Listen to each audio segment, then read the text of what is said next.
Bu bo'lsa haqiqiy ayolning kallasi. Bu Toshkentning eski bozori, yangi bor. Bu joyga bitta kirgan odam chiqib ketishi juda ham qiyin, chunki bu yerda juda ham qiziq, juda ham eski, original va qo'rqinchli narsalar ham bor. Bu nima kim biladi? Samovar 300 mingdan boshlanadi ekan, a bunisi bo'lsa 13,5 million ekan. Stakan vodovatda, romantichniy. Ko'rpalar ham bor ekan. Katta sumali qozon 1,5 million ekan. Mis choynalar 800 ming, ammo obdasta bo'lsa 3,5 million eqan. Ram televizorchi ham qarang, 80 ming ekan. Wow, video magnitofonlar ham bor ekan. 100 mingdan 800 minggacha ekan. Mana sizga nostalgiya. Mana bunisining narxi 120 ming ekan, a bunisi 150 ming ekan. Sony kamera narxi 150 ming ekan. Foyda. Etuni qarang, yomon ekanmi? Toza qora qo'l telpak ekan, 250 ming ekan.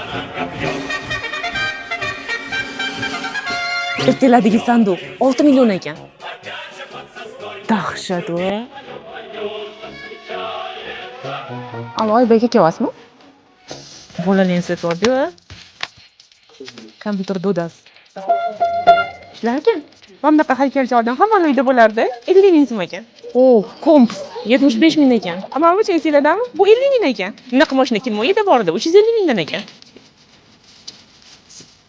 Bu gazeta chiqqaniga 34 yil bo'ldi. SSR tangalari 5 mingdan ekan. 1 tiyinga qimmatsan dedi-yu, mana shu 1 tiyin bo'ladi. Kuku qiladigan.